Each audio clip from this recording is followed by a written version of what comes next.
कालम पे भूटान के डोकालम क्षेत्र पे चीन एक आर्थिक कॉरिडोर बनाना चाहता है, हाईवे, जो ईरान से लेकर के अफगानिस्तान, चीन, पाकिस्तान होते हुए भूटान होते हुए मलेशिया, सिंगापुर तक जाएगा।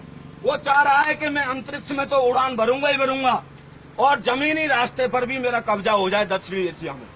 भूटान ने भारत सरकार से कहा, भूटान और भारत सरकार में स्वतंत्रता के समय से ही ये संधि है कि भूटान की आन बान शान पे अगर कोई आक्रमण करेगा तो भारत उसकी सहायता करेगा। मोदी जी ने अपनी सेना वहां पे बिठा दी और चीन की सेना से टक्कर ली। आखिरकार में 1 महीने के बाद चीन की सेना डर के चली गई। यह है मोदी जी दम, यह है भारत सरकार। और वह कांग्रेस की सरकार जो कि मतलब चीन की सेना 16 दिन तक हमारे उसमें पड़ी रही। तो क्या हमको ऐसे प्रधानमंत्री पे गर्व नहीं करना चाहिए?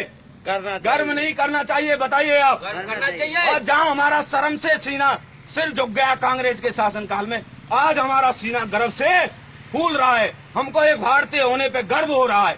ऐसी सरकार को बार बार आना चाहिए।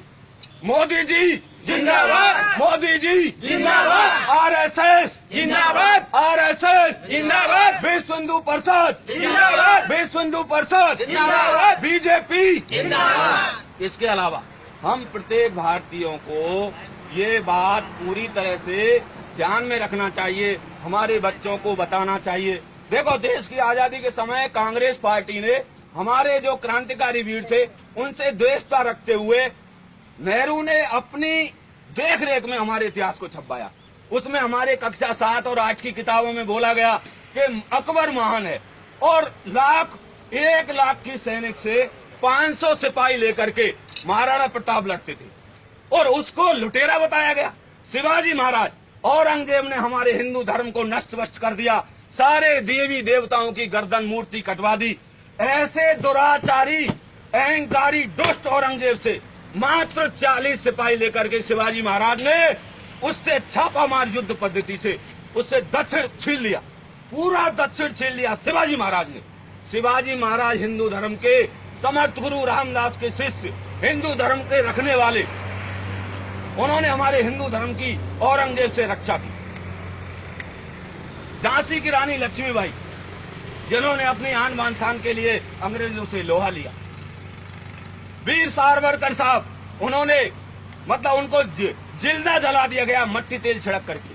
गुरु गोविंद साहब, जिन्होंने इस्लाम धर्म को कबूल नहीं किया, उन्होंने अपने दोनों बेटों को दीवाल में जिंदा चिनवाली लेना मंजूर कर लिया, लेकिन इस्लाम कबूल नहीं किया। ऐसा धर्म है हमारा। इस्लाम की स्थापना 1400 साल पहले हुई।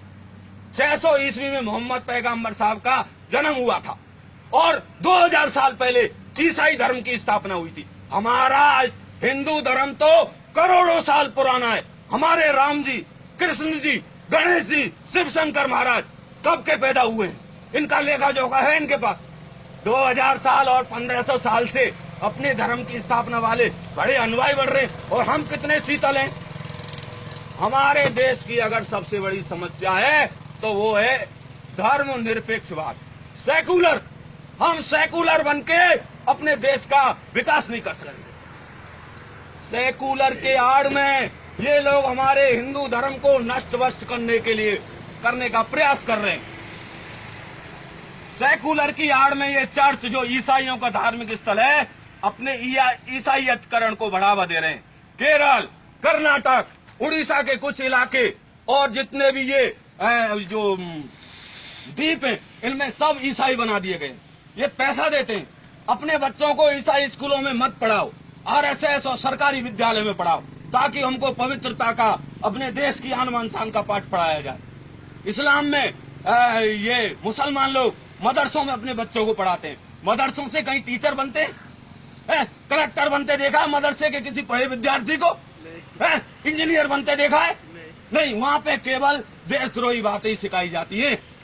इसलिए अपने बच्चों को हिंदू धर्म के संस्कार वाले आरएसएस के विद्यालय में पढ़ाया जाए, पवित्रता से, और हिंदू धर्म की पवित्रता से ही हिंदू धर्म का विकास हो सकता है, ना कि सेकुलरिज्म से, धर्म निरपेक्षता से।